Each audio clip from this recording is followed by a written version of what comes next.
Madame Vallaud-Belkacem, bonsoir, merci de répondre à mes questions. Que représente la Fête des Lumières pour la ville de Lyon?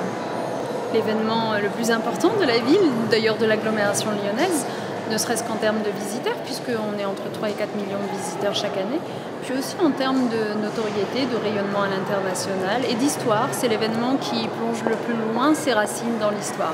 Alors vous l'avez dit, cette nouvelle édition a une dimension particulièrement internationale cette année.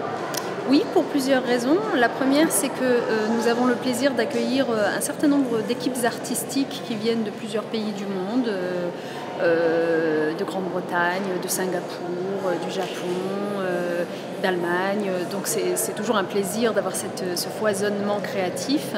La deuxième raison, c'est que nous avons décidé enfin de passer à l'acte cette année. Je dis enfin parce que ça fait plusieurs années que j'y pensais, et d'avoir un pays invité au sein de la Fête des Lumières. C'est le Japon justement, puisque la fête a été lancée hier avec une gigantesque parade autour d'un char, une grande déambulation populaire, autour notamment de 60 artistes japonais qui sont venus un petit peu montrer à Lyon ce à quoi ressemble leur lanterne. Un travail artistique extrêmement délicat. Donc c'était une très belle parade populaire hier soir qui aura lieu à nouveau ce soir et les 4 soirs de la fête. Alors les enfants participent pleinement à cette fête tout en gardant en tête que c'est un événement éco-responsable avec, comme l'année passée, le challenge inter-école, les allumés du recyclage. Oui, c'est joli, hein, les allumés du recyclage. J'aime beaucoup l'expression.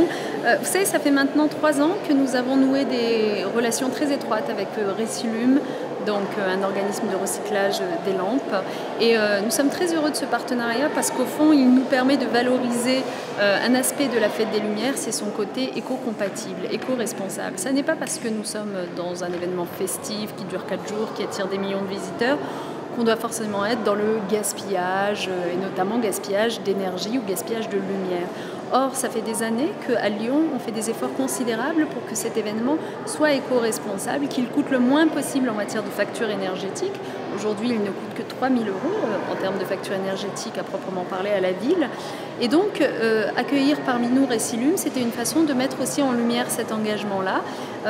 Il y a 3 ans, nous avons commencé avec Recilum par faire simplement de la récupération de lampes usagées.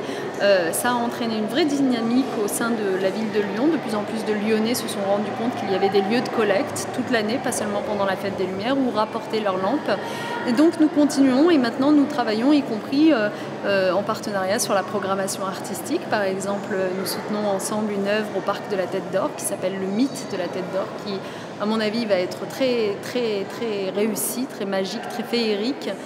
Et puis, par ailleurs, nous organisons ensemble ce challenge à destination des enfants, parce que les enfants sont les meilleurs vecteurs d'information et de promotion de comportements responsables. Aujourd'hui, on le sait bien, ce sont les enfants qui disent à leurs parents il faut plus que tu fasses ça, il faut que tu fasses ci, etc. Et du coup, pour nous, c'est un public très intéressant pour lui apprendre les gestes au quotidien qui permettent de préserver la planète. Avec leurs affiches, ils vous ont surpris ? Franchement, oui, parce qu'ils ont fait preuve d'une créativité et puis d'une compréhension des enjeux qui est formidable.